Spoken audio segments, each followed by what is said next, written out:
Hello friends, welcome back. I am Kripal Sahu, trading with Kripal. आज हम बात करेंगे जियो फाइनेंशियल सर्विस के बारे में।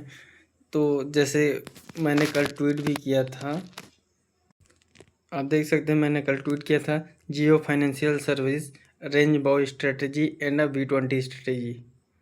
कल का मैंने ट्वीट किया था और मैंने फिर बोला था कि I will make video tomorrow.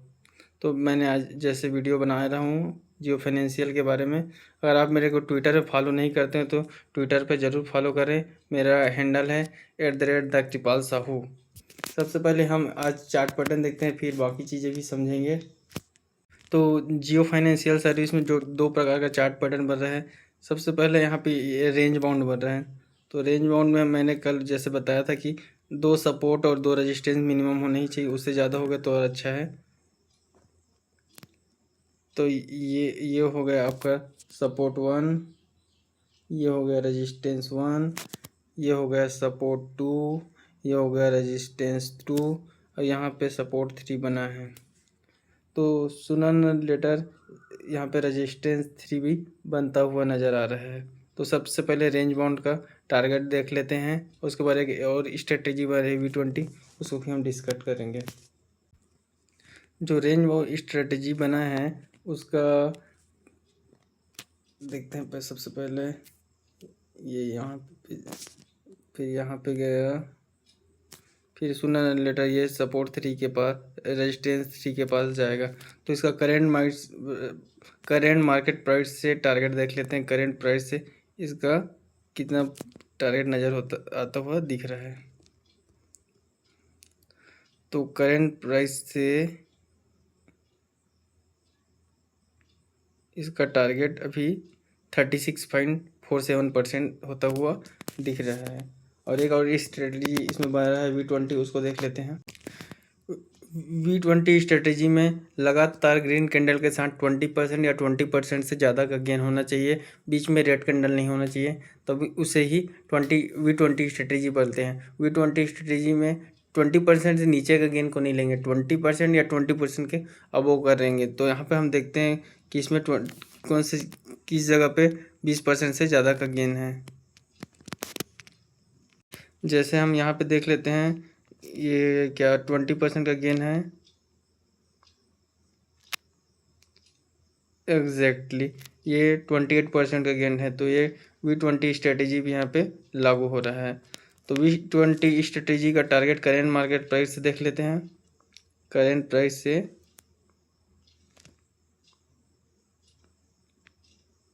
Current price से V20 का टारगेट 41% गेन नज़र आता हुआ दिख रहा है। जब एक ही कंपनी में दो पैटर्न बन रहा है, रेंज बाउंड स्ट्रेटजी और V20 स्ट्रेटजी, जब दोनों बन रहा है और ये इस तरह की ग्रेट कंपनी है, ये बहुत बड़ी कंपनी है, रिलायंस का एक पार्ट है जियो, तो ये बहुत बड़ी कंपनी है। तो अगर इसमें दो प्रकार के चार्ट पैटर्न बन रहे हैं तो ये ऑलमोस्ट पूरा होता ही है। और मेरे हिसाब से इसको ज़्यादा टाइम लगना नहीं चाहिए, लेकिन आपको अपने हिसाब से ट्रेड करना है और हमें सिर्फ इस चार्ट पैटर्न पे भरोसा नहीं करना है। तो हम बाकी चीज़ें भी देखेंगे, इसका बिजनेस देखेंगे और फाइनेंशियल देखेंगे। तो सबसे हम इसका पहले बिजनेस समझ लेते हैं। बिजनेस ये क्या करती है, इनका मेन बिजनेस क्या है। जैसे हम सब जानते हैं कि ये है एक डिजिटल फाइनेंस कंपनी है जो मोबाइल ऐप के जरिए ग्राहकों को बहुत प्रकार की सुविधाएं प्रदान करती है। जैसे ये लोन के काम भी करती है, यूपीआई एंड पेमेंट का काम करती है। इसके ऐप के जरिए हम रिचार्ज करते हैं जैसे, और इसका खुद का पेमेंट बैंक भी है, जियो पेमेंट बैंक। और इनका इंश्योरेंस कंपनी भी है, ये इंश्योरेंस भी करती है। प्लस ये जैसे आपको ITR भरोगे उसके लिए भी ये अभी काम कर रही है। और म्यूचुअल फंड और एसेट मैनेजमेंट कंपनी भी है। तो यही मेन इनका बिजनेस है, जिनके कारण और अभी इनका इनसे रिलेटेड भी और IPO आने वाला है जियो प्लेटफॉर्म, तो उनको देखेंगे और आने वाले टाइम पे। ये तो हो गया बिजनेस। अब हम इसके फाइनेंशियल को चेक करते हैं कि फाइनेंशियल में क्या है। सबसे पहले इसका देखते हैं market cap. Market cap 1,60,443 crore का है और अभी इसका करेंट प्राइस 243 है और इसका स्टॉक अभी 77.6 के PE पे ट्रेड कर रहा है। और अब देखते हैं इसका क्वार्टरली रिजल्ट तो आ चुका है, उसको देख लेते हैं। सबसे पहले क्वार्टरली रिजल्ट अभी देखते हैं। लास्ट 12 क्वार्टर का अब तक का सबसे हाईएस्ट एवर क्वार्टरली रिजल्ट है। सबसे हाईएस्ट 12 क्वार्टर का सेल्स है। पिछले क्वार्टर में, पिछले क्वार्टर का सेम जैसे 2025 के जून में इसका सेल्स 612 करोड़ था, जो तो अभी बढ़कर 2004 करोड़ हो गया है।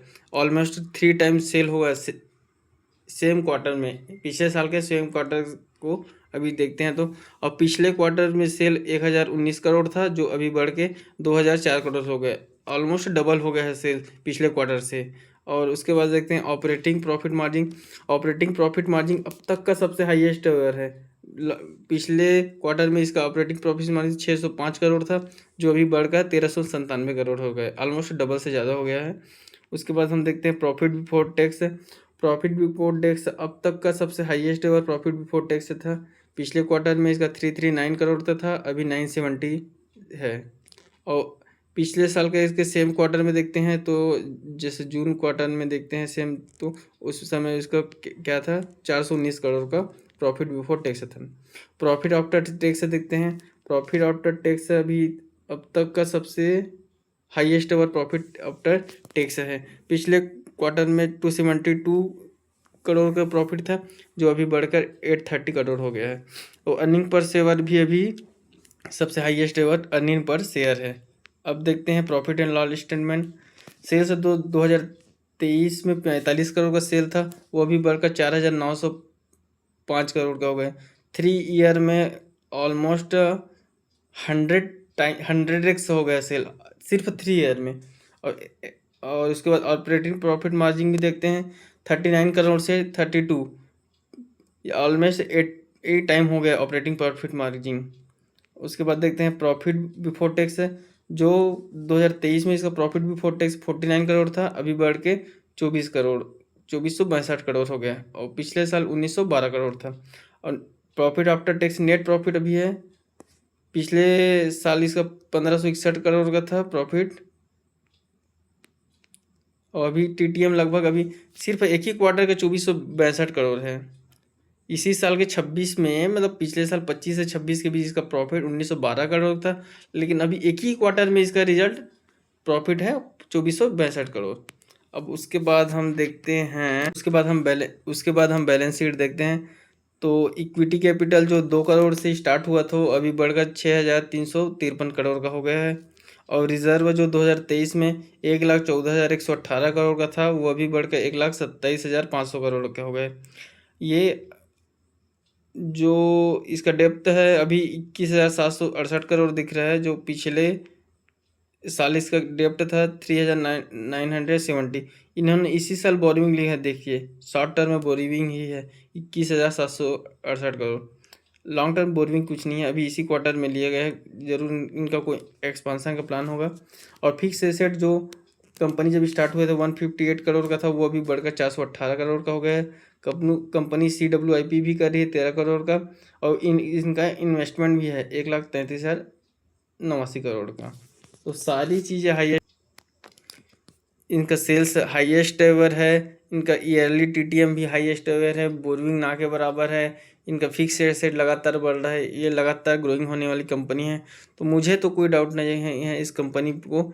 फिर भी आपको अपने हिसाब से ट्रेड करना है, मेरे तरफ से आपको चीज़ों को समझना है कि एक एनालिसिस ऐसा किया जाता है कंपनी को। अब इसका इन्वेस्टर में देख लेते हैं। इन्वेस्टर में देखते हैं तो प्रमोटर के साथ पास 49.13% है, फिर FII के पास 11.61% है, उसके बाद DII के पास 13.34 है। उसके पब्लिक पे देख लेते हैं, किसी पास बड़े कंपनी नहीं। तो लगभग 75% प्रमोटर बिग हैंड के पास है, प्रमोटर FII और DII में मिलाकर। और रिटेलर के पास सिर्फ 5.75% है। तो दर्शाता है कि बहुत अच्छी कंपनी है, तो सारे बिग प्लेयर के पास है इनका इन्वेस्टमेंट है। तो मेरे को तो सारी चीज़ें अच्छी लगी। सेल्स भी लगातार इम्प्रूवमेंट हो रहे हैं, फिक्स एसेट भी बढ़ रहा है, प्लस इसमें 2 चार्ट पैटर्न भी बन रहे हैं, रेंज बाउंड स्ट्रेटेजी V20। तो मेरे को तो कोई डाउट नहीं है कि इसका कंपनी का क्या होगा। आपको अपने हिसाब से ट्रेड करना है, मेरी तरफ से आपको सिर्फ समझना है। मैं तो इस पे बेट लेने वाला हूँ, आप अपना समझ के हिसाब से करिएगा और दोस्तों के साथ शेयर करना ना भूलें। कल फिर मिलेंगे एक नए वीडियो के साथ, तब तक अपना ख्याल रखिए। जय हिंद, थैंक यू।